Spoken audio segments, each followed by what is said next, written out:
Hello, this is David Baumblatt from Terabint Leadership. Today, we are going to be talking about America's Generation X, and we're going to look at the leadership points in there.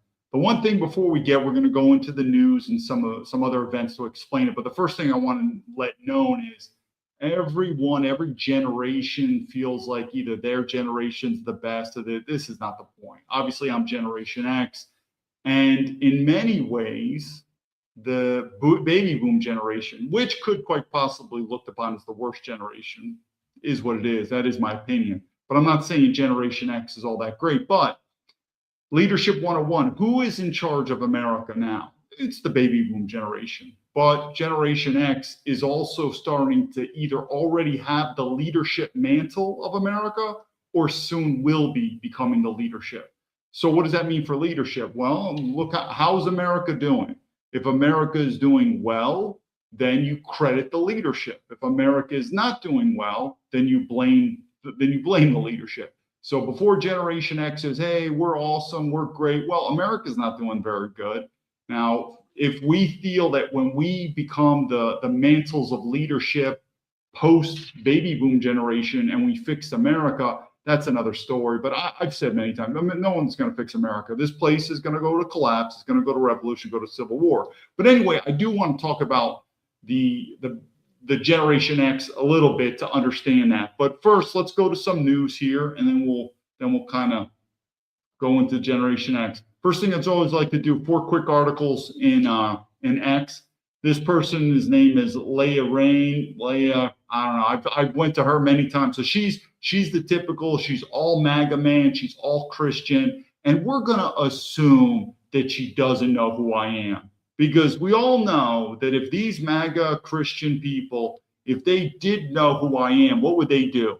They would support a military veteran. Again, I've said I support Donald Trump, but so it's the same thing. Like I said many times.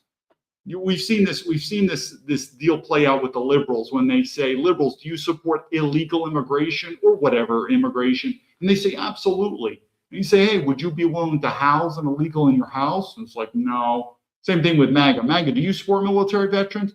Absolutely. Well, then why wouldn't you repost this guy, David Baumblatt? He's a military veteran, government, something like that. So anyway, let's go back to her. And what is she talking about? You know, what she's saying, I'm not disagreeing. She's like we're being, tolerant, inclusive, open-minded, and we are being conquered. And what was my reply to her? White men have already been conquered by white women. I mean, we are the matriarchy in America.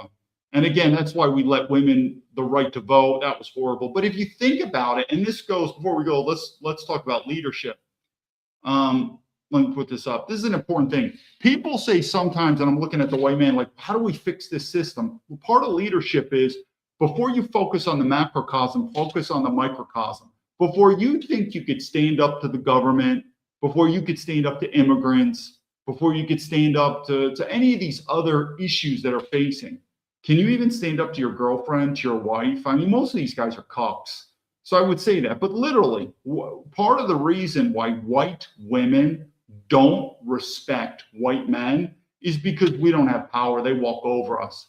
So again, before you want to become, as a white man, a Superman in America and save the day, I don't know, why don't you stand up for your rights to white women? And trust me, on face value, white women or even cuck white men would find this very insulting. When at the end of the day, though, white women would actually appreciate it because they're biologically not engineered to appreciate or be attractive to weak men. They want to be strong men. So anyway, back to Leia's point on this, how did we get conquered by these immigrants? Well, I don't know.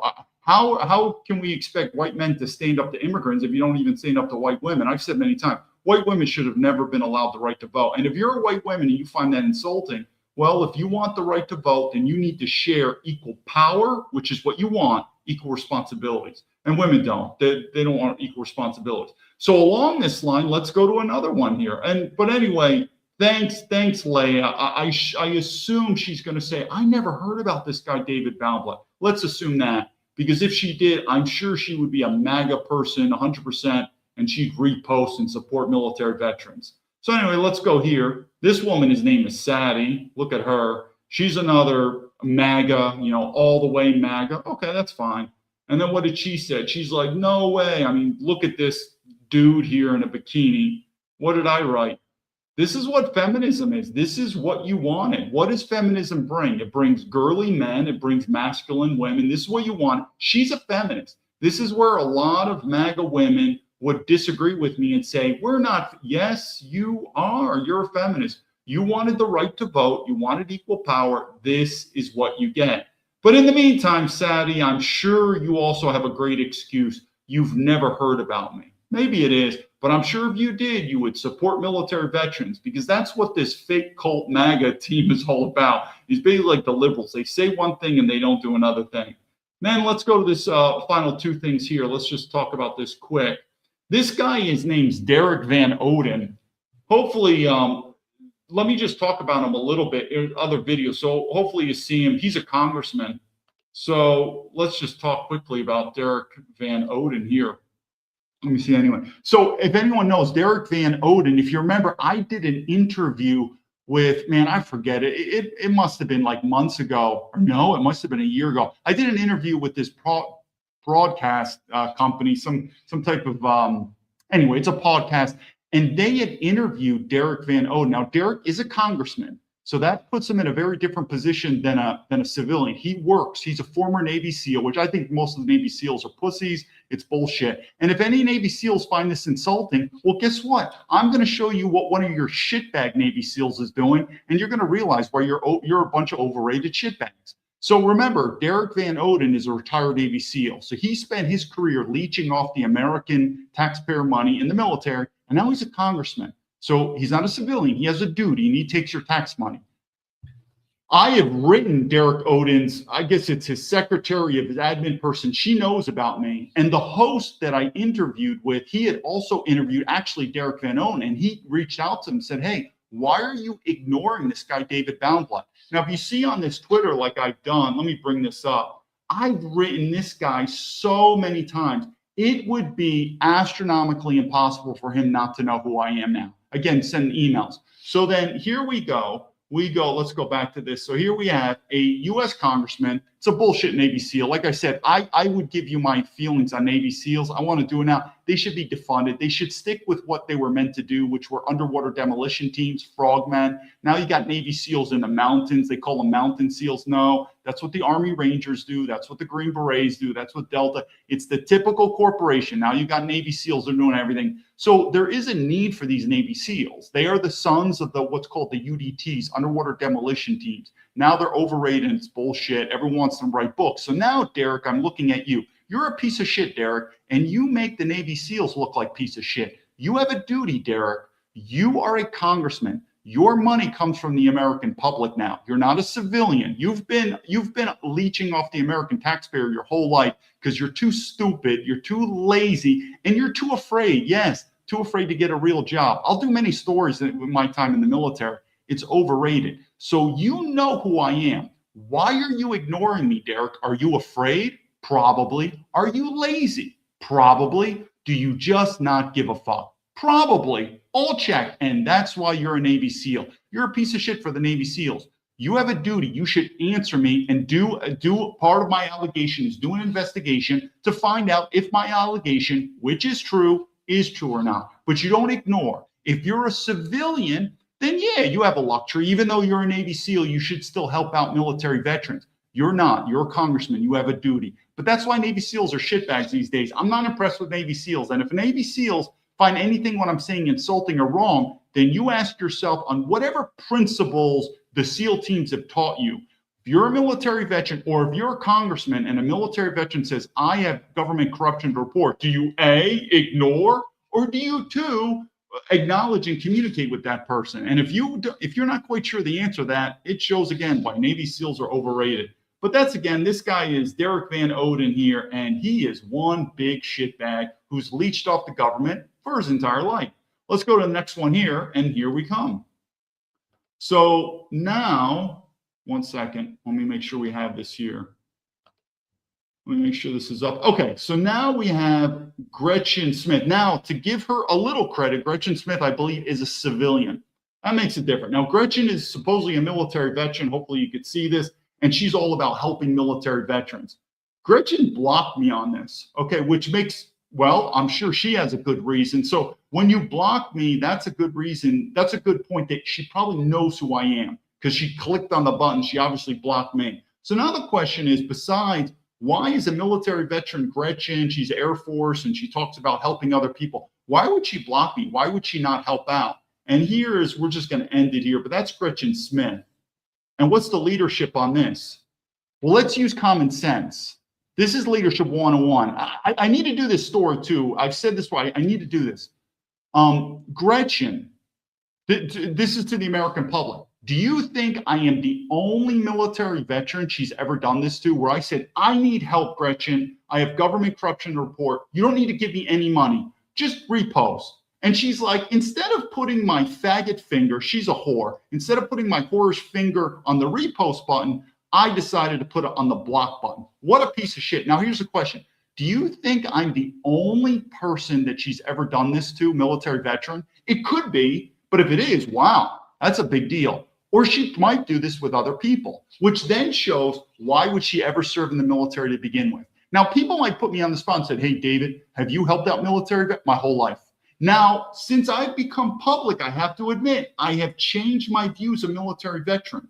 So now if you come to me, and I'm making this known now, if you say, David, I'm a military veteran and I need help, my response now is, wait a minute, what type of military veteran are you? Because these military veterans are a piece of shit. The same military veterans where the FBI recruited West Pointers to spy on me. But before that, I always helped out military veterans. Even I wrote it in my book, I was suspended from the FBI 2 weeks, unpaid leave, and I gave $8,000 of my money to a military veteran, meaning that was why I helped this person out. He was a black guy, if that helps. But I looked upon him as a military veteran. I have no regrets. And I even admitted to the FBI what I did was wrong, nothing criminal, but I shouldn't have got involved so much. But that was always what I'd done. And now what type of help am I asking military veterans to do? Don't give me any money, just press repost. And they don't do it? No way. I've always done this. My entire life, I've always done it.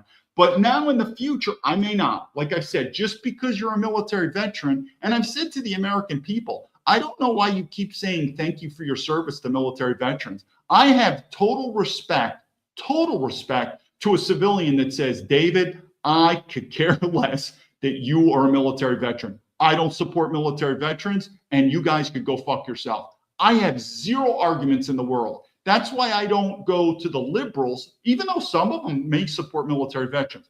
I only go to MAGA because MAGA says they love to support military veterans. And it's bullshit. It's the best example, like I keep saying, the liberal says, I will support illegal aliens. And you say, will you house them? No.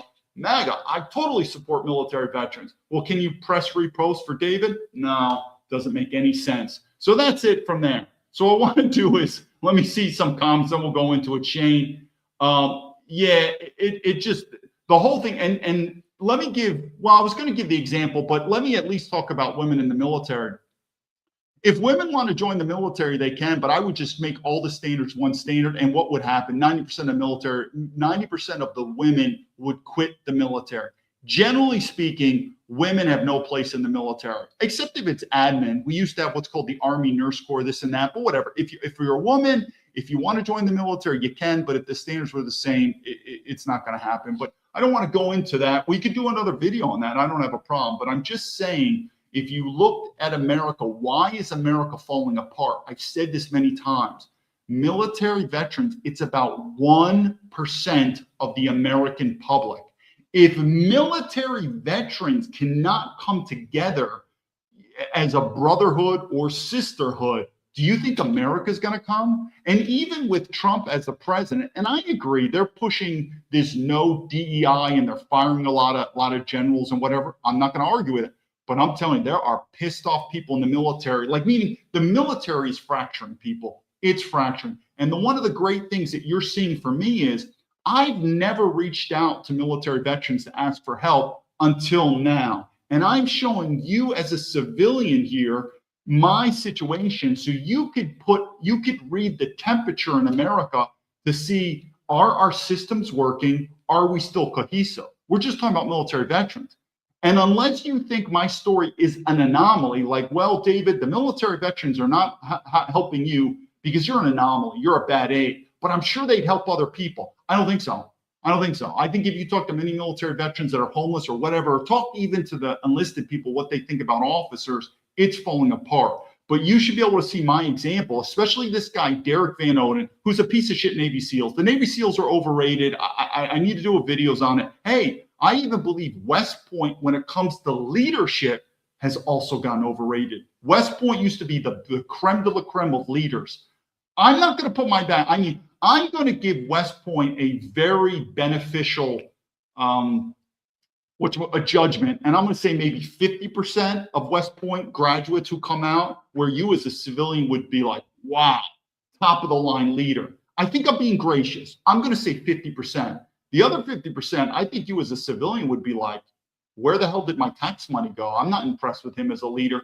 Same thing with these Navy SEALs. So Derek Van Oden, to all you Navy SEALs out there, to show that you're pride man, you're all about American patriots, you're not afraid, you're not lazy. This guy, Derek Van Oden, who's a congressman, is a representative of the SEAL community. He's a congressman. He's an absolute shitbag. He's a coward, and he's a fucking traitor. But when a military veteran says, hey, Derek, you little dick faggot Navy SEAL, I got I have government corruption report, you respond. I've been in many fights with Navy SEAls, meaning they'll come, we'll do boxing. I've kicked the shit out of many Navy SEAls. And remember, they could do their push-ups, they could do their sit-ups, they could run. In a fight 1-to-1, I would knock the shit out of them. And why? Because I've said many times, we're going to talk about Generation X.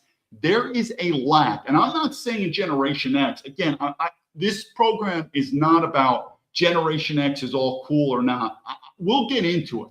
But I'm saying part of leadership, we need to bring back, particularly to white men, a sense of hand-to-hand combat. Because hand-to-hand combat, you call it what you want. Maybe it's called martial arts. Maybe it's called boxing. Maybe it's called MMA. But that hand-to-hand combat, I am telling you, that is a cauldron to build leadership. When I stepped in the ring and I fucking bounced heads with some of the big heavyweights, it builds character. And I'm telling you, I've met a lot of these special operations people. When I smack them fucking hard enough in the head, they will fucking be intimidated. This guy, Derek, you're a piece of shit, Derek. I would beat your fucking ass and your low DNA kids in a heartbeat. You're an embarrassment to the Navy SEALs. You're an embarrassment to military veterans. And you are an embarrassment to America. A military veteran with government corruption reaches out to you. This is not an option now. You leech off the American taxpayer, you have a duty. And I could say this with many other. Same thing with this Luttrell guy, which that story is bullshit. You can tell me I'm going on a tangent, but let's get back to Generation X. And here we come. I'm reading the comments. Shane, I'll get to your comments here because I see it. But let me just show you this. This is how faggoty the military has become now. Don't fool yourself. These Navy SEALs and Army Rangers and Green Berets, I have no doubt that one of the reasons that they don't want to talk to me is they probably labeled me as a racist. I have no doubt. And so that's what I want to emphasize this. I don't consider myself to be the normal Generation X for two reasons. One, my lifestyle in America was very different. Going to West Point, going in the military, going in the FBI, because these generational, I guess you could call them personalities or psychosis, have to do with your cultural environment. So whether you raise with technology, raised with certain cultures, that's how it defines us. So by going into the military, it's a very different culture than 99% of other Generation X people. The second, I've been in China for 15 years. That's why when we talk about Generation X, we're only talking about Americans. So if you were raised in a different country, it's totally different. The amount of racism that I've seen in China, especially being a racial minority, has totally changed my mind.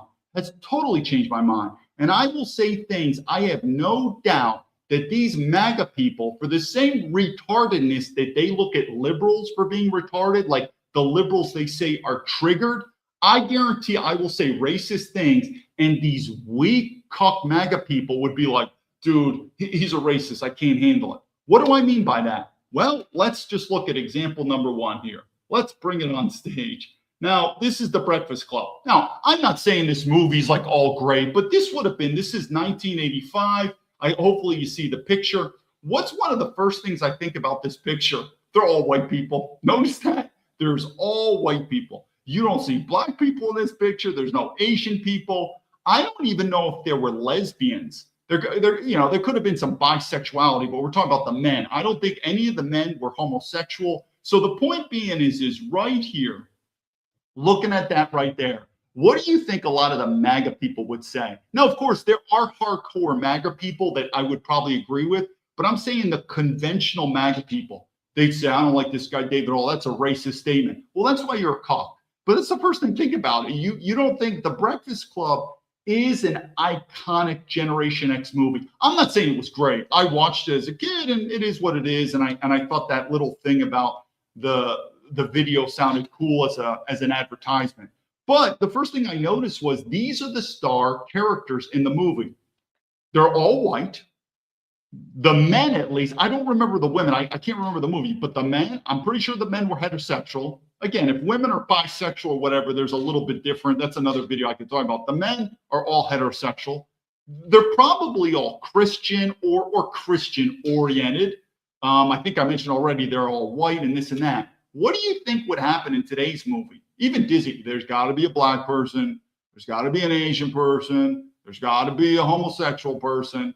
And even if you go into the special operations military, they would even say, these are the tough Army Rangers. They would say, dude, that's totally off base, man. We're all Americans and there's no race with any of us. Yeah, good luck with that, you fucking idiot. Because I'm telling you, where has America gone? If you're Generation X and we are now becoming more and more responsible, let me remove this. We are becoming Generation X soon to hold the leadership realm. Meaning my West Point classmates should be making one-star general soon. So the baby boomers are still in charge. But Generation X, we are literally on the doorstep. So the point is how's America doing? How are we doing with this thing called diversity? How are we doing with this thing called feminism? How are we doing with this thing called global capitalism? It's not working.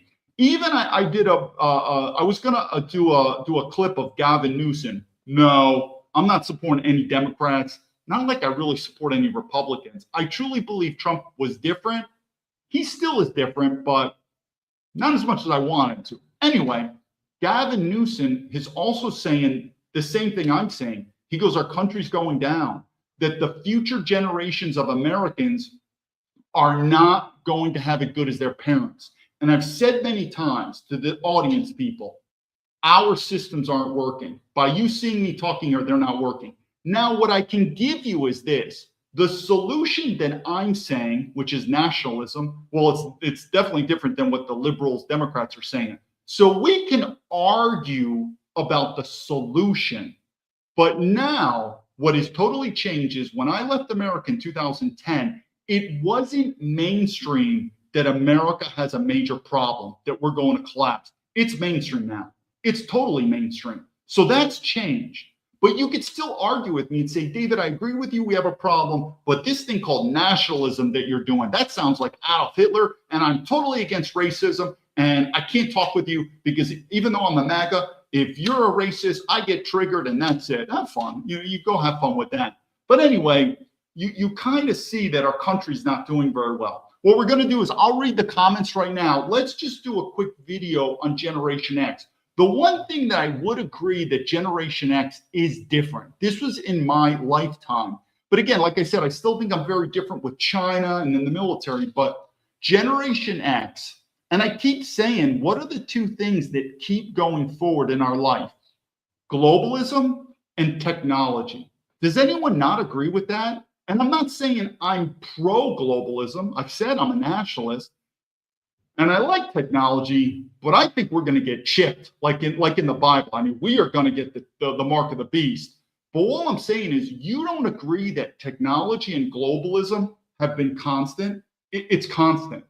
So what am I saying? When I grew up in New York, Generation X, we didn't have cell phones. We didn't have computers. We were probably the first generation that had what's called video games. I don't know. Has anyone ever heard of Atari, Nintendo, ColecoVision? I think it was called Sega. I think we were literally the first generation that had video games, which was amazing. But then by the time cell phones came out and this and that, and I'm going to show this video, but I want to make a point on this. This is not going to be a crypto episode, but we do need to talk about economics. Now, I've said many times, I am absolutely a supporter of gold. or silver, whatever. You better get, this economy is going to collapse. But I keep talking about technology and I keep talking about globalism. I want to talk about crypto and how Generation X is. And I'm going to relate it. But when I talk about crypto, I am not talking about cryptocurrencies. Some are going to do well, and most of them are going to be shit coins. I don't even know if Bitcoin is going to do well. I want to talk about blockchain technology. And I don't want you to get too confused. It's sort of like saying the internet, blockchain technology, and then saying Bitcoin, Google, Yahoo, like all these other ones. So what are the cryptocurrencies? And a lot of them are going to go to zero, people. But this thing called blockchain technology, think of the internet. I remember when I was a West Point cadet and I had to take computer science class, and they were introducing us to the internet. And I have to admit, I was just blown away. I didn't understand this. Like the teacher, he was a major. He was a U.S. major, a major in the U.S. Army, and he was my professor, computer science. And this was like computer science 101. And we had computers, and he's literally showing us what the internet is. And he's like, I remember, he's like, well, type in something that you're interested in. I said, what? Just type it. He goes, what are you interested in? I think I just typed in balloons. I'm like, I don't know, balloons. He's like, well, type in balloons. And I typed in balloons and I pressed search. And I remember these. Now it wasn't as many as it now. Now with the internet, I mean, there's so many. I think there might have been maybe 9 or 10 websites or whatever pop up with balloons. And I asked him, I said, where is this coming from? He goes, it's coming from the World Wide Web. And I still didn't understand. It's kind of like, what is this? I'm still looking at a magical box called a computer. But think about it back then. What if someone said, this internet thing's a joke, it's a scam, it's never going to do well? Remember, I worked for Amazon. The whole basis of Amazon was the internet. We're communicating here on the internet. So I think we should all agree that the internet, for good or for bad, has revolutionized our life. But I was part of the generation that saw the inception. So if you're younger than me, you just grew up knowing that the internet was just awesome or whatever. It's mainstream. I wasn't. I grew up seeing this internet, and there were people saying, this internet thing's weird. It's going to go away. Or all you do on the internet is just send emails. That's it. The internet has blown up. What do I think with that, with blockchain technology? I believe it's going to be the same thing because I've witnessed that as Generation X. I believe blockchain technology, and I keep it, is going to revolutionize our life. And just like the internet uses certain internet search, and you're going to see China move in, because in China they use what's called Baidu. Baidu is their Google. But during the internet, there were many competitions. What is it called? America Online, like all these different internet companies. A lot of them failed. And only the big 3 or whatever won, like Google and Yahoo or whatever. I believe that same thing is going to happen with crypto, where blockchain technology is going to go mainstream in terms of financial transactions in the world. What cryptocurrencies are going to be used for this, that's the gamble. Obviously, Bitcoin has been the big one. I'm actually betting against Bitcoin, but I believe there will be utility cryptos, and it'll be used gold too. It'll be digitally backed gold, meaning gold will always be there. But anyway, I just wanted to mention that because this is the things you could learn from generations. Because if you're younger than me, you don't realize you probably grew up with a cell phone, a computer, and the internet, and you thought, yeah, man, this stuff was always on top. No, it wasn't. I mean, there were people that just thought that this internet thing was weird or how could you use it? But I think we all can agree that the internet has revolutionized our lives. And it's going to keep going. And that is my same prediction of blockchain technology. It's going to go. Let's talk a little bit about Generation X. And the only reason I'm saying is, again, I'm emphasizing again, I'm not saying Generation X is that good. Everyone competes. Everyone has the best generation. But I do really think that the boomer generation sucks. And generations like World War II, no, I don't think they would have ever fought against Nazi Germany if they were alive today. But they answered the call. They answered the call like patriots, and they said, I will die for my country. Don't think that evil Germany, that's a different topic. They answered the call. So I do agree. Or maybe the best generation is probably George Washington, our founding fathers, the people who founded America, probably them. But the baby boom generation they're probably, you really got to be low on the shitbag status of not exactly the best. Is generation that great? I don't know. I'm probably biased about it. But either way, if you're Generation X and you're proud, we are part of the leadership, or soon to be the leadership mantle of America. America's not doing very well. So who do you blame? You blame us. And that's what I'm saying. And I think the future generations of white men, young white men, are going to learn the mistakes of older white men. And I think they're going to become ruthless in a good way. And they're going to learn from our mistakes. So I want to set it off the bat. I'm not saying Generation X is all that great. We fucked up, and look at this country. But it is what it is. Let's talk a little bit about some of the issues. People talk about Gen Z and millennials, but there is one generation quietly holding everything together, and almost no one talks about them. Gen X grew up before the internet, survived the transition into the digital world, and learned early that no one was really coming to rescue them. Psychologically, they are a generation shaped by being left alone, learning fast, and becoming strong without much praise. Gen X grew up between two worlds. They remember life before smartphones, before social media, before constant connection. But they were also young enough to adapt when technology suddenly took over everything. That created a very specific mindset, flexible, realistic, and deeply self-reliant. Many of them learned early not to expect much help from systems, from institutions, or even from adults. A common Gen X childhood scene.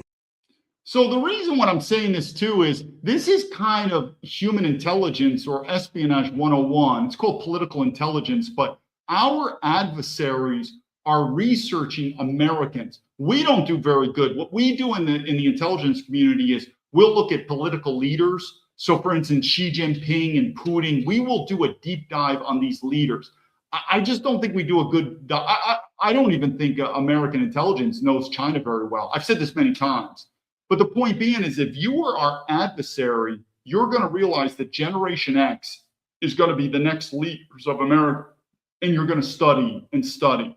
But remember Sun Tzu, know yourself before you know your enemy. So it is good if you're Generation X or if you're an American to know who are these next leaders in America going to be. I do think from my leadership experience, I do think we're probably going to be better than the baby boom generation. Yes, I have a bias on them. I'm not very impressed with the baby boom generation. But I also want to say, I'm not on the bandwagon just because I'm Generation X. I know we're all biased and Generation X is all great because look at the country. We're not doing very well. And I'm not impressed with the Generation X men, even these MAGA. But I do want to know is from an intelligence standpoint, other countries do it on us. Even though we're not doing it on them, we could do it on ourselves. We have to understand who are we? Who's an American? The difficulty doing it in America versus, say, China is we are so diverse in America. It still is hard to put us in one group. You got a black guy, Generation X, you got a homosexual. Where China, it's actually easier because they're so homogeneous. So it's still going to be difficult to say Generation X is this. The baby boom generation, it's easier. Why? Because when you go earlier and earlier in American history, our country was more and more homogeneous. Now, I don't even know the Generation Z or Y, like whatever you get to the earlier or the later generations in America, it's more diverse now. So if you're, a 20-year-old kid, you grew up in a much more diverse environment than I did. With everything was like when I grew up, you were either straight or gay or bisexual. If I remember correct, it's like three. You're either straight, you're gay, or you're bisexual. Now, I hear this shit now. I hear, I'm pansexual, I'm sociosexual. Now, even the races, you're either white or you're black. Now there's all these mixed races too. So because America is becoming more and more diversified, it is harder to say what your generation is. Why? Because you have different experiences, a man versus a woman versus your ethnicity, also religion. Go back in America, it was mostly Christian. Now, look at New York. I think it's probably going to turn into a Muslim city. So the point is, I think you get my point. Because America is becoming more and more diversified, it is much harder to say, you're Generation Y or whatever, you're a millennial, so you're this, and this. It's so diversified, which is why I've said many times, I don't know what an American is anymore. It is so diversified. You would think an American is, if an American military veteran, West Point grad says, I have government corruption report, my passport's flagged, and I'm not wanted back in America. That should just be fucking boom. I mean, what? But for me to be shadow banned and censored and ignored by MAGA, I don't think we have a good feel anymore who's an American. I don't understand America anymore. And the more we have this unknown, what does that lead in leadership? Decline. Because what do you need in order to prosper in a country? You need stability. You have to have knowns. So our unknowns are increasing and our instability is increasing, which goes along to our economy. I think it's going to get really bad. But what is that saying, which is true? Hard times create hard men or strong men, which is part of the reason why I think baby boomers are some of the weakest cucks around. So in some ways, to the younger white men, we, to include Generation X, have fucked up America, totally fucked it up, and we deserve blame. The good thing is we're going to give you a shit sandwich, meaning we are going to give you a really hard life.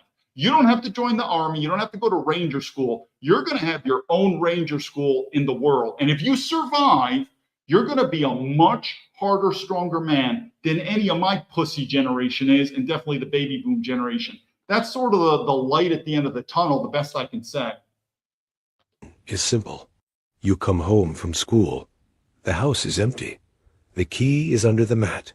The TV is on. Maybe there's a note on the table. No phone to check in. No one asking how your day was right away. You figure things out on your own. Psychologists often call Gen X the latchkey generation. That early independence trained them to manage themselves, solve problems alone, and regulate their emotions without much guidance. As adults, this often shows up as discipline, calm under pressure, and comfort being on their own. At the same time, Gen X grew up surrounded by broken trust. Vietnam, Watergate, economic recessions, layoffs, and political scandals taught them a clear lesson early on. Big promises often fail. Institutions don't always protect people. Authority.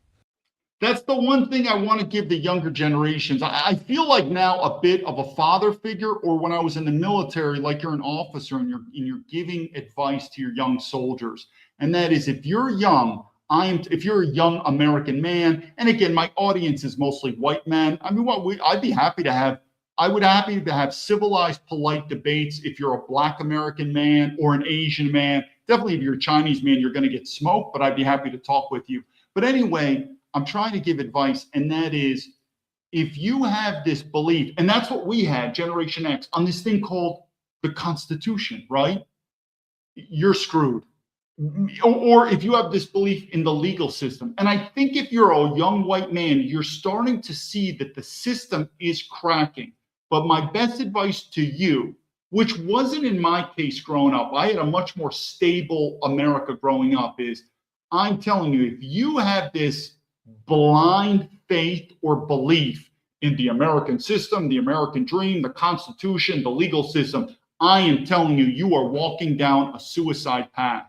You need to start realizing that this system is going to collapse, and you need to depend on yourself. What does that mean? I don't know, things like gold, things like guns, things like a strong body through exercise, things like very loyal friends where the quantity may be small, but the loyalty is hot, where stuff like race is real. That wasn't in my generation. Race is not real. Race is real. Where gender, again, I should do stories on my dating game when I was younger, because I didn't have this knowledge, where people, if you're a man, 99% of women, if you are not more powerful than the woman, she will not respect you. It is biologically engineered in her. I didn't know this growing up. I thought equality, everything. So what I'm trying to say is, if you're a younger man, almost like a father figure talking to younger generations, this system is collapsing. And to protect you and your loved ones, but remember, for loved ones, you have to trust them and they have to trust you. So think of quality versus quantity. I am telling you, you need to think about something called self-reliance. and stop assuming that the president, that this thing called the police or the Constitution or the legal system or anything, we are going to start becoming more self-reliant, and America's going to split. That's the one thing. That stuff would never happen to me. Like when I talked about leaving America, it just started to think about it in 2005. When I grew up in America, never would have a thought. When I grew up in America until the year 2005, when I was in the FBI, the thought of a civil war, the thought of great America collapsing, the thought of leaving America, that was like the most ridiculous thing. I'm like, why? But I'm telling you, since I've left, what has this country been? It's getting worse and worse. Don't many times listen to the cucks of Generation X or even the baby boom generation. They have steered this country into a fucking toilet bowl. And I'm telling you, the best advice is start becoming self-reliant. Build your tribe. Think of quality, not quantity. And when you think of quality, think of loyalty. There's a great leadership phrase, and the phrase goes, when there's courage, there is no loneliness. When there is loyalty, there is love. Think about these things. You're going to have to do it. My generation has fucked up this country. As pathetic as it is, we're going to have to leave it to the younger generation, like our children. You're going to have to fix it. That's really what's going to happen. Doesn't always deserve loyalty. Because of this, many Gen Xers developed a skeptical, realistic view of the world. They don't blindly believe slogans. They don't easily trust systems. They watch, wait, and judge by results. This mix of independence and skepticism shaped a very practical psychology. Gen X tends to focus on what actually works. They value skills over hype, effort over image, and results over talk. They are usually willing to work hard, but only if that work leads. I'm going to stop it there. I'm not disagreeing with this at all, but let me just put a couple things. We only have 2 videos. I'm going to talk more, but this is a video here. If anyone disagrees with me on how this country has gone to shit, and it's like we learned in the military, at least old school leadership, if something is going wrong, who do you blame? You blame the officers. You blame the officers. Same thing, like I said, when I don't want to go off on a tangent, but you always go back, meaning 99% of the problems in America, I blame the white man. Why? Who founded America? White men. Western, European, heterosexual, Christian, white men. We founded it, people. Our ancestors did. They brought the torch and they carried it on to us. And what did we do? Not necessarily you if you're a younger person, but the older, we fucked it up through weakness, through greed. It has to come back, meaning if this problem is going to be fixed, we have to go back. Who made America great? And no, even guys like Donald Trump that still have this capital. Remember, Donald Trump never served in the military. He's a draft dodger along with his kids. You know, him and his prostitute wife want to push their fucking shit movie. He's not a good example, but I still think he's the best we have. But anyway, we have to go back to the basics. That's who made America great. And in the future, who's going to correct the problem? Those same type of people. The people that say we have Christian faith, we're heterosexual, we are white European men. That's how it's going to be, people. And if you disagree with me, if George Washington was alive today, what advice would he give you? Think about that. What advice? Would he totally agree with MAGA? I don't think he would. I don't think he would agree with MAGA. So here, let's watch this quick video on what I'm telling you, how America is falling apart. It's falling. And when Donald Trump, with all of his rich oligarchy friends who now want to rebuild Gaza and put a Trump plaza, you know what I'm getting at. Where's America first? Makes no sense. There's still a sense, even with Donald Trump, where he's favoring his rich oligarch buddies, and still the American citizen is being left to hang. You watch this quick video. You tell me if this is fucked up in America. America's newest side hustle isn't your usual gig, and it tells a prickly story about the U.S. economy. People selling blood just to get by. It was out of necessity. Like Ian Pleasant, who started donating at this center outside Philadelphia after being hit by a car and breaking his leg. It was a lifesaver. It even paid my rent. A lifesaver for him and the patients on the other end, with researchers saying the U.S. provides around 70% of the world's plasma, that gooey substance that transports the essential cells and nutrients our body needs. Ian is one of an estimated 200,000 people that walk into plasma centers like this every day across the country to sell their blood plasma for money. People will come in and use this money to supplement their income. For a lot of people, it's their lifeline to afford that little thing that's extra. A booming market worth more than $30 billion now, pumping through the veins of American households. Collections up about. Yeah, soon we're going to be selling our organs. People are going to sell a kidney here, a kidney there. This is the American dream, people. While Donald Trump is in Mar-a-Lago eating steak and lobster with his rich kids. 30% in the last 3 years. There are now more plasma centers than Costco's across the nation. The U.S. has a really incredible demand for this product, and that obviously saves a lot of lives and helps a lot of people. Filling that demand are cash-strapped Americans, ranging from college students who told Rolling Stone they were looking for some extra cash to afford Harry Styles tickets, to middle-class workers struggling with rising costs and a slowing job market. Jill Chamberlain in Scottsdale, Arizona, used to make $87,000 a year overseeing the finances for a local business until she was laid off in August 2024. Now she works more than 80 hours a week to barely cover her bills. Twice a week before work, she sells her plasma. Everything that I get from here or the other overtime jobs is food. It's power, it's gas in my car, it's car insurance. One day it will fix my sunroof. Chamberlain makes about $400 a month from her plasma, but she says it leaves her exhausted and frustrated. I chickened out for the first 2 months. I went and then backed out and went and backed out, and it was just too scary. You were afraid to do it? Yeah, there's a lot of stigma attached to it, and I wanted to find other solutions before I went that far. Critics say the plasma sellers getting about $50 a session isn't enough, and point out that the U.S. is one of the few countries that allows payment for plasma and for people to sell as often, twice a week. But plasma companies say they're meeting a critical need. Yes, the companies make billions when they collect plasma, but guess what? Donors receive billions in return. And the other nice thing about this is that these plasma centers are located in the communities that need that money the most. Peter Jaworski is a researcher at Georgetown University studying the ethics and economics of blood plasma collection. He says compensation is key to the system working.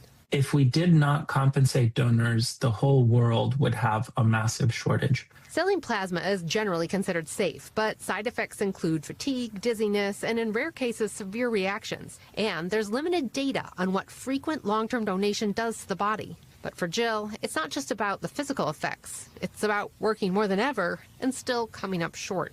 We always heard the middle class was disappearing, but really, really quickly. The rich are getting richer, and the rest of us are sinking quickly.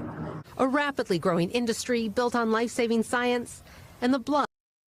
You know, a couple of things. Let's talk about that. First, our World War II veterans, if they were alive today, would they be satisfied with America? Would they be happy that they went to war and fought against Germany and stuff? I think no. Second thing is, well, people just got to do what they got to do to make money. So I guess your daughter's going to be on OnlyFans too. Maybe let's get to the bottom of this. Why are we so broke?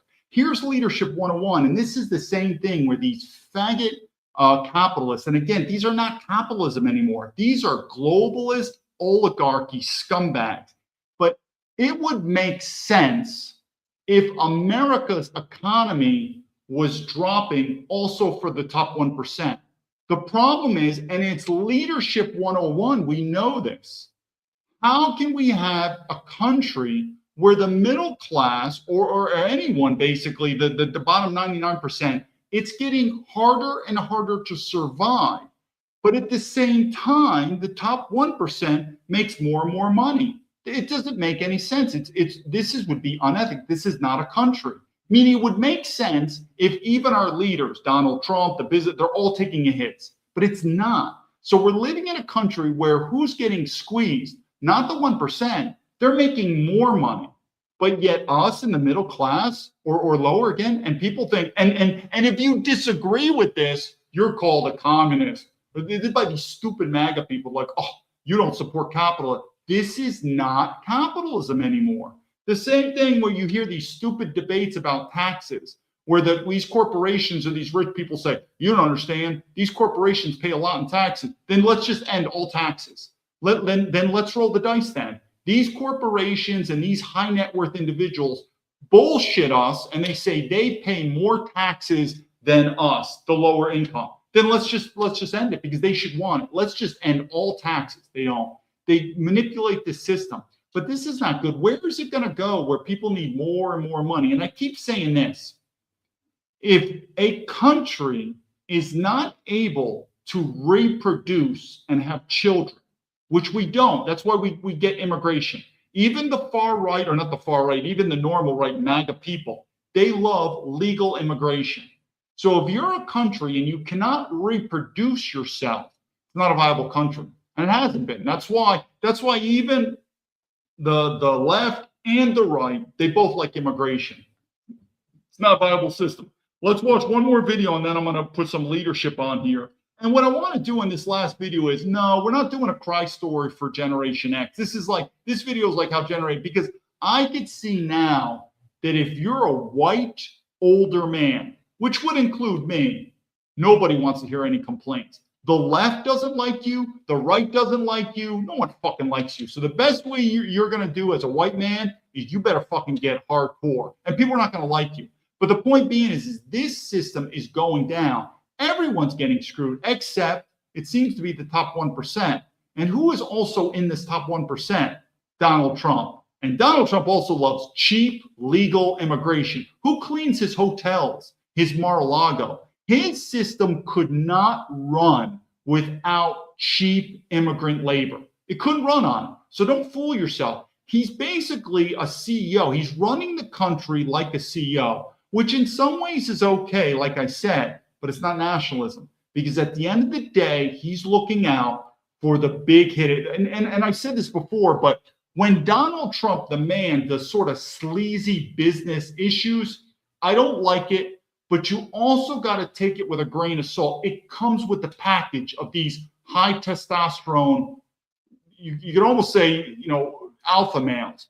But when his wife, Melania, which in many ways I look at her as a prostitute, look at her past on what she did. She sold sex for money and influence. But when she markets and uses the White House to market her shit movie, it's even worse because that's not what women should be. She should be behind closed doors, helping out the country in many ways, but she's like, no, I want to use the White House and I want to become, like they don't have enough money. Literally, like they don't have enough money. She's like, no, I want to use the White House. I don't know how much she made on that movie, $50 million or something like that. It's disgusting now. It's disgusting what's going on, but it's going to get worse. This last video, and then we're going to talks about how Generation X is fucked. I get it. I'm not asking for any sympathy. I see a lot of people wouldn't like Generation X, but we'll just see. It's a short video and I'll just skip around in it. Generation X. Generation X describes people who are born between roughly 1965 and 1980. Every generation seems to think that they are the cursed generation. So, for example, Gen Z will say, our childhood has been ruined by social media and smartphones. Millennials will say, we can't buy a house.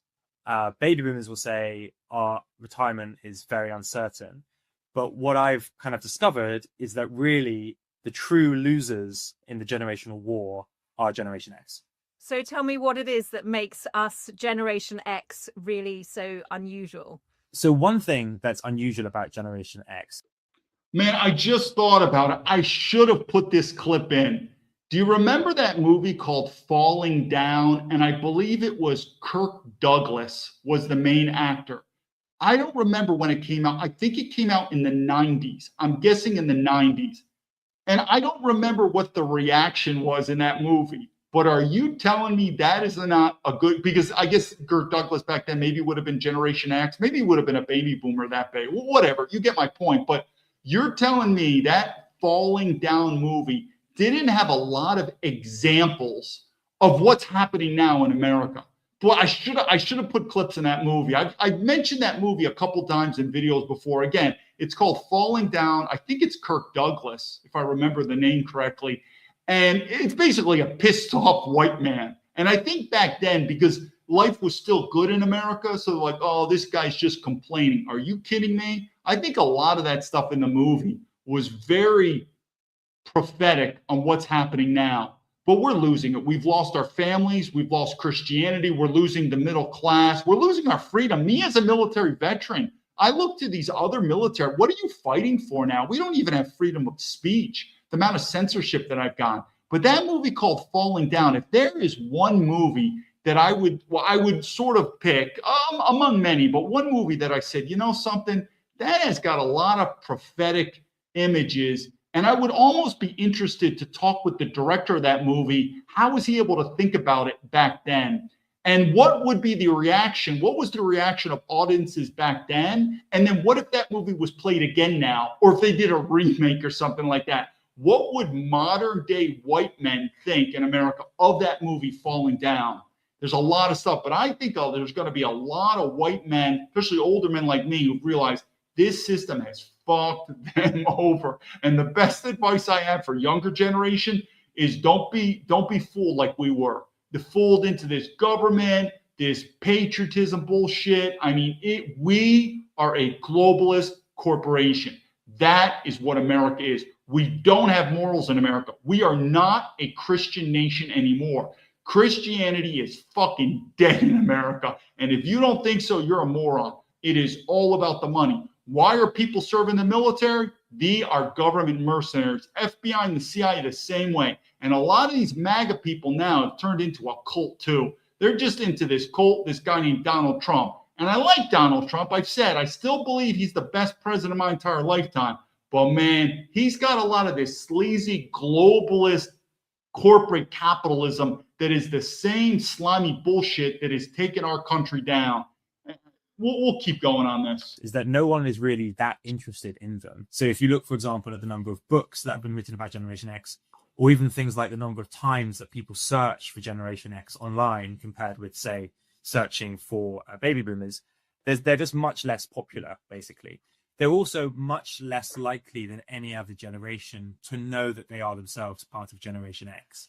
And so there's this weird thing where they've kind of vanished from public consciousness. So why should we be thinking about them? Gen X are at a tricky age at the moment. There's this theory called the U-bend of life theory, which actually has quite a lot of academic support. And basically what this says is that you're pretty happy when you're young and you're pretty happy when you're old, but you're pretty miserable when you're in middle age. So there was a recent poll by Ipsos which found that roughly a third of Gen Xers are either not very happy or not happy at all. Now, the question is, why does this happen? There's a few reasons. One is that some chronic health issues begin to emerge in middle age. People kind of come to realize that they're not going to achieve all they want to achieve in their career. And also they're at this tricky stage where often they have to look after both children and parents. So it's not surprising that people find those years to be particularly difficult. So those are the age-dependent things, but you're also talking about a slightly different cohort effect, right? Yes, so there's... Yeah, we're going to end it there. Because she talked about, I get what it is. I mean, if you're Generation X and you're satisfied with this country, well, then let's see where this thing goes. But I keep saying, if the systems are working properly, well, then we probably shouldn't be going to civil war. We probably shouldn't be going to revolution, and we probably shouldn't be going to collapse. And you may be thinking, yes, David, we're not. I think America is going to do fine. And it is. Maybe it is, and then I'm wrong. But if it does go to collapse, revolution, or civil war, which I think it will be, then something wasn't working right. Something wasn't working right. So what I'm going to do is this. I'm going to finally give my leadership. I talk about leadership all the time, but I realize I've never given a definition of leadership yet. And I'm going to do it. And this is, I think I wrote this in my book. I think I should have wrote this in my book because it's talking about leadership. But I'm going to talk about what is leadership. And it's going to be 3 dimensions. Now, this is coming from my own thoughts and my years and years of study leadership. So I don't know if anyone else has ever said this definition. If they are, I'm not copywriting them at all. And I'd be interested. It's amazing we have the same opinion. But this is coming from my own research. This is not from anyone else. For instance, as you know, General Schwarzkopf, which I look upon General Schwarzkopf as probably being the last good modern general, he defined leadership in terms of competence and character.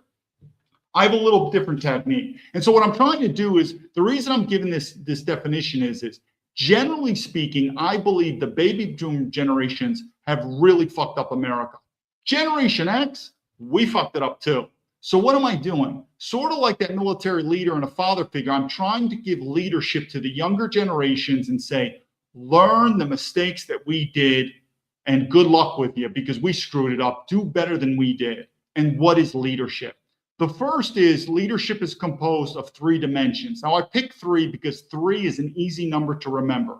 When I did Army ROTC, and I did very well in Army ROTC when I became commissioned, they had 16 leadership dimensions. I don't quite know if I could remember them off the top of my head. I had to when I was in Army ROTC. 16 is a lot. It can get confusing. So I'm focusing on 3. This is probably could be one of the best leadership classes you're ever going to get, even though I'm censored. So if you're ever going to listen to what I'm saying, this would be very good to listen now. It could change your life. We don't get it. There's 3 different dimensions. The first 2, if you could succeed with the first 2, you will be a successful person. But this is also the definition of a sociopath. We know many people in America and the world are very successful, but you could describe them as scumbags. They're sociopaths. They will step on you. They will cheat you. They'll do whatever they can. But at the end of the day, they are successful, but they're not leaders. Why? Because if we could have it, we would kill them. Sort of like the emperor of Rome getting assassinated. But here are the 3, and I'm doing them by priority. The first one is called intelligence. Now, you've heard it many times in America that the secret to success is hard work. I'm telling you that's bullshit. I'm going to give you an example. People who work at McDonald's, that's a pretty hard work. People who you may not understand about the military, but there's this job in the military called 11 Bravo, an infantry soldier. That's pretty hard work being an infantryman. I'll tell you the stories when I trained on them. Infantry soldiers also have the lowest test scores for ASVAB, meaning it's the lowest intelligence level to get into the military. But it's pretty hard work being an infantryman. It's the same thing, I don't know, being a construction man outside. So the point being is there are plenty of people that do really, really hard work, but they're not very successful. Why? Because they're not very smart. In fact, if you wanted to do one of the biggest differences between an officer and an enlisted guy is you better be intelligent. One of the worst things you can have your enlisted say is, boy, that LT, that captain, our commander, he seems kind of stupid. He seems kind of dumb. That's not good. So one of the things you have to be intelligent. I believe so, like Elon Musk, when he brags about how hard does he work, I think a lot of it's bullshit. I believe first and foremost, these are extremely intelligent people, along with some other stuff. And oh, by the way, when you're doing stuff, when you're the commander, when you have your own company, when you're making all the profits, it's easier to work harder. It's yours. So that whole thing about, yeah, I could work hard. Yeah, when it's your ship, when it's your business, when you're doing stuff you like to do, you'll naturally work harder. But the number one thing to success is intelligence. If you study anyone, even in the Jews, I'm going to give you an example in Israel. There's many different types of ethnicities of Jewish. There's Sephardic, Mizrahi, and then there's something called the Ashkenazis. The Ashkenazis are considered the European Jews. We're not going to get in an argument. Some people say they're not really Jews, they're Karzais. I'm not going to argue with you. Maybe you're right. But anyway, just go with me. In Israel, the leadership, the main leadership in Israel are what's called the Ashkenazi Jews. They have the highest level IQ. So when I think of successful people getting into West Point, I know getting into West Point very well. It took me 3 tries to get into West Point. So I knew the entire admissions process. Getting into West Point, it's in 3 categories: academic, leadership, and physical fitness. Academic is 60% to get into West Point. The next is leadership. For instance, I was an Eagle Scout in Boy Scouts. That gives you points. If you were the president of student council, all these things in high school, there's all these leadership points, 30%. And guess what? You have to take a physical fitness test to get into West Point. It's not like the Army test, but it's sort of like that. You do pull-ups, you do sprinting. It's only 10%.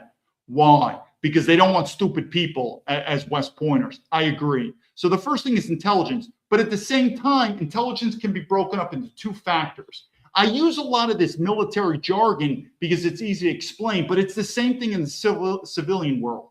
In the military, you have what's called technical experts. These would be warrant officers. I don't know if you ever heard of it. Warrant officers are kind of below me, but they're above enlisted guys.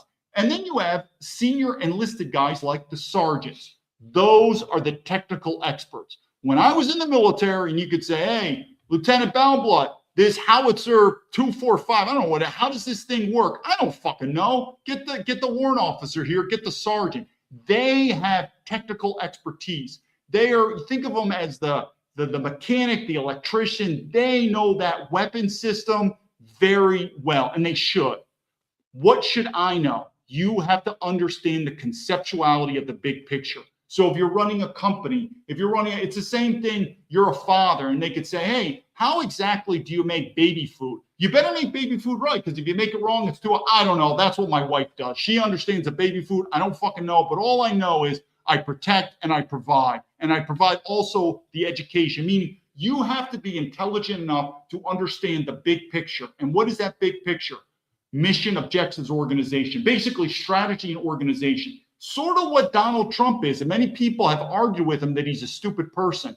I think many ways in the technical aspects, Donald Trump is either stupid or he doesn't care. That's normal. But in the broader range of the strategic view, you have got to be smart. You have to understand. So that's one, is make no doubt about it. I believe the most successful trait that a person can have for success is intelligence. That's who we are. Is there also a difference in terms of races? It is what it is. It's a different discussion, but I'm telling you. So the number one thing of understanding leadership is one is your intelligence.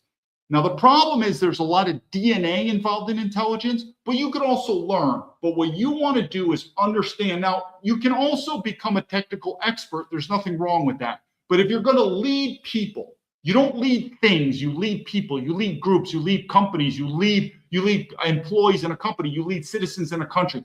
You have to be able to conceptualize the mission. And Donald Trump as president, it's very difficult. He's looking at basically the two building blocks, security and economic, but it's intelligent.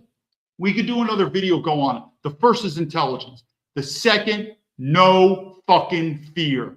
I could do a movie when I reported to my platoon. I reported to my platoon, and this is part of it. And when I mention that is when I talk about no fear, it is not about you being a big, tough person. It helps. I'm 6'5", and I was the captain of the heavyweight captain of the West Point boxing team. It helps. Same thing like presidents are tall people, but you don't have to do it. The main thing you have to have is no fear. So I'm going to give you an example. When I reported to my platoon, it was sort of out of the movies in an interesting way. I reported to Germany, but my platoon was already pre-deployed in what's called, I'm forgetting these terms, it's called CMTC, Combat Maneuver Training. It's really when we're doing war games. My post was called Baumholder, sort of like my last name. My troops were already pre-deployed. So they were already getting ready for deployment. And as you can imagine in the movies, they were in this big barracks of all bunk beds. The officers were in a separate quarters, but all the enlisted were coming. And they knew that 2 West Point lieutenants, me and my buddy, were going to report there and be platoon leaders. They knew about it. And we learned this from West Point. We said, when you first initially make contact with your platoon, it's one of the biggest things. They're going to judge you. And I said, fuck it. I'm going to break the ice pretty quick. I always carry my boxing equipment with me. I show up there. There's like over 80 to 100 people in this huge big bay. It's almost like World War II barracks because it's a pre-deploy. Everyone's on bunk beds. And they see me and the other classmate at West Point come in there. And I was quick. I'm like, second platoon. I believe I was second platoon leader. My buddy was first platoon leader. And I said, gentlemen, my name is Lieutenant Baumblatt. I'm going to be the platoon leader. And you can imagine, just like the movies, they're like, who's this dipshit? Like, you kind of hear it. And I said, anyone box around here? Who's a boxer? And I knew what they were going to say. Sure enough, he's a boxer. He was all Army. I said, I got my boxing gloves. Let's box. So I put him on the spot. And what did I do? In a nice way, I beat the shit out of him. So what did I do? I cut the ice, and I immediately got their respect. You don't have to do that, though. You don't. Because it's possible, even me at 50 years old, there's going to be a time where you're not the toughest guy in the room. But think about a Napoleon. You need to look at those men and say, listen, I don't care how big I am, I am not afraid. I'm not afraid to let my career go down the toilet, meaning with my superiors. I'm not afraid of you physically punching me, because if you do, I'm going to get my gun. I'm going to blow your brains out. They have to feel of a fearless leader.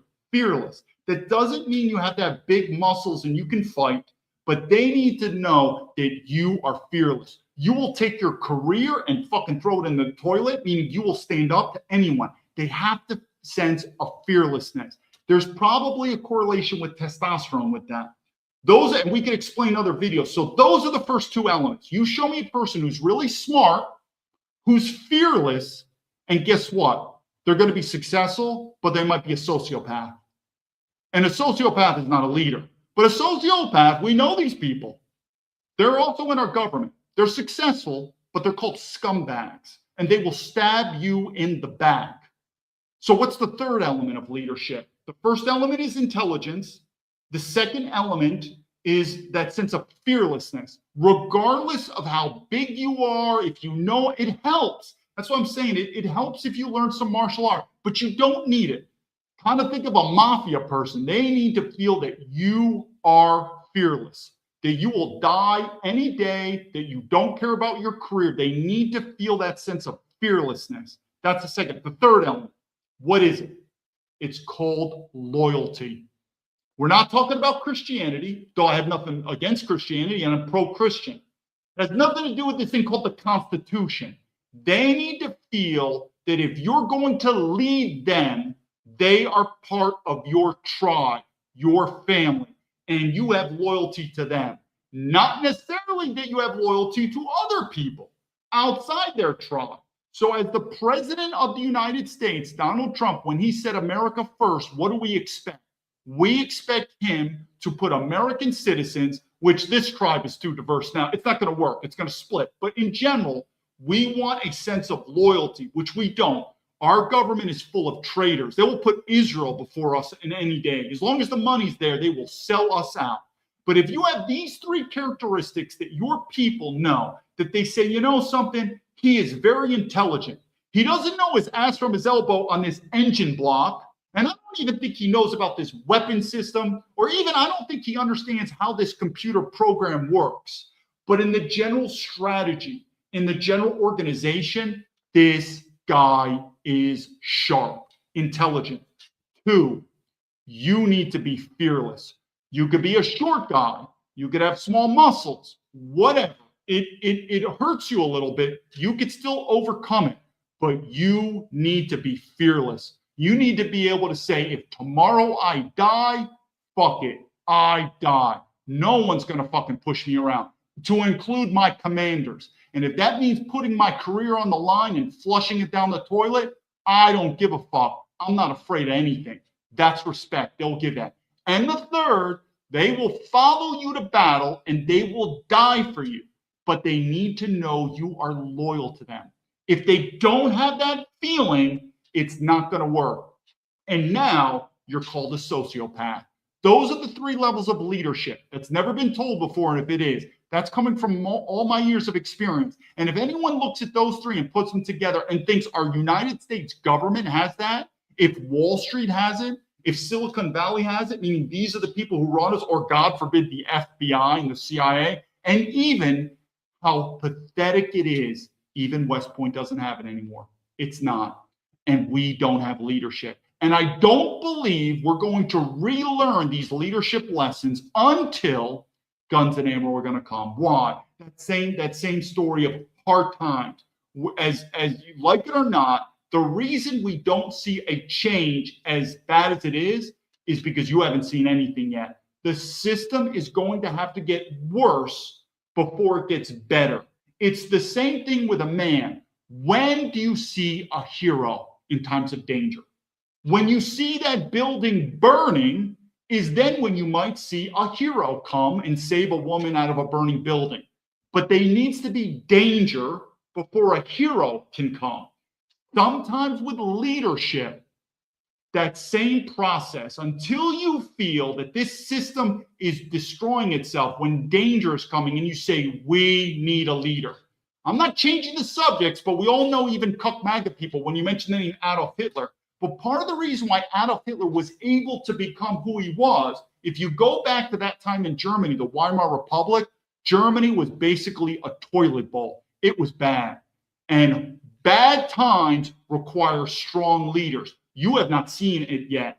And I like Donald Trump, but what did I say? The best is yet to come. This country is going to get worse and worse and worse, and you're going to see a new form of leadership. And I don't believe it's going to be unified. That's going to bring the country together. It'll split. It is what it is, but you haven't. But if you want to see strong leadership, you're going to need to see strong problems, or we'll say big problems. But when everything, and that's the same thing we say in the military, there are wartime generals and peacetime generals. And we really haven't had a war. These are just war games. That's why these generals don't care. Afghanistan, Iraq, if you're a military veteran who died in the cemetery, in the graveyard, they don't care. They don't care because it wasn't a real war. It's a war game. It's all about games. But generally speaking, peacetime generals are administrative generals. They're managers. Wartime general. Think of a guy like Penn. When there's war, when the country is literally dependent on its survival, they want to unleash the dogs of hell, and they want guys like General Penn. I knew it was in me. This is who I am. And when I was in the military, I realized it was an absolute joke. It was corrupt and incompetent. And what's the only thing I realized? I'm quitting. I'm out. I thought the FBI was going to be better. Same shit, even worse in many ways. And I just quit. The reason we're not seeing top leaders yet is I'm telling you, the system's not getting worse. The same reason, if you're a MAGA, we both agree, I do believe Donald Trump is the best president in my entire life. Why? Because if Donald Trump tried to run as president back in the 1980s, the 1990s, when it was the good times in America, he would not have won. Why? Because Americans would say, this guy's a racist, I'm not going to tolerate. But when Donald Trump chose to run as a president, the scenario was already getting ripe. That people in America were already starting to realize this system's not working, it's getting worse, and we want a strong leader. Sure, he's politically incorrect. He says some stuff that might be overboard. We don't care. We want a strong leader. And I'm telling you, this situation is going to get worse and worse. And everything that I've said now, that I guarantee I've been censored, and a lot of people haven't helped me out because they use the same cuck terminology of, well, I'd like to help out David, but the guy's just a racist. Keep it up, because when this problem in America gets worse, you don't care. Because I'm telling you, General Patton, which I believe is probably one of the best generals that America's ever produced, you ask yourself, if General Patton was alive today in the U.S. Army, would he survive? He wouldn't. He'd be fired. General Patton would be fired from the United States Army for politically correct reasons. But we know that General Patton is the best of the best. Why? Sometimes leadership and environment or the situation has got to go hand in hand. For the same reason, I don't believe a guy like Adolf Hitler would have ever become the Chancellor of Germany in another time. But the situation was right. And when the situation gets really, really bad, you don't care. You want strong leaders that will get the job done. Donald Trump presented himself like that. But the problem is what's that last issue on leadership? I believe he's intelligent. I believe he's fearless in many ways. Remember when he took a bullet in the ear? He has more courage than most of the military officers. But that last one, loyalty, I'm wondering, is it truly with American citizens? Is he compromised with other things, with this Epstein? But I'm going to end it here. We'll do more videos. But if you could understand those three concepts of intelligence, of fearlessness, and loyalty, then you will have the building blocks to understand leadership. And then if you can understand that, then you can understand my situation on why the systems aren't working. I should never be here. I should never be speaking here. And that faggot Navy SEAL, and I'm using him to show how horrible the military leadership is. That faggot Navy SEAL, Van Orden, who's a congressman, you're a piece of shit. You're a piece of shit. And you know the right thing to do. If a military veteran says he's got military corruption, same thing with this guy, Morgan Luttrell, who's another Navy SEAL piece of shit in Texas. You know about me, Morgan. I beat your fucking ass in. What you people are doing is wrong. And sooner or later, if America thinks a revolution is going to happen, I'm telling you, there's going to be a military coup that's going to happen because our military is going to split. And sooner or later, Americans are going to realize what leadership means. And if you think I'm wrong, who is probably the premier leader of America? Probably George Washington, I would nominate. And you ask yourself, if George Washington was alive today, would he take this shit? No way. And what would he say? He'd say, well, during my time, me and the men, we used guns and ammo to solve this problem. And I'm telling you, the same thing's going to happen now. Until then, I appreciate your support. If you could click like, send this out. I appreciate it. David Baumblatt from Terrabins Leadership, telling the Patriots lead to victory.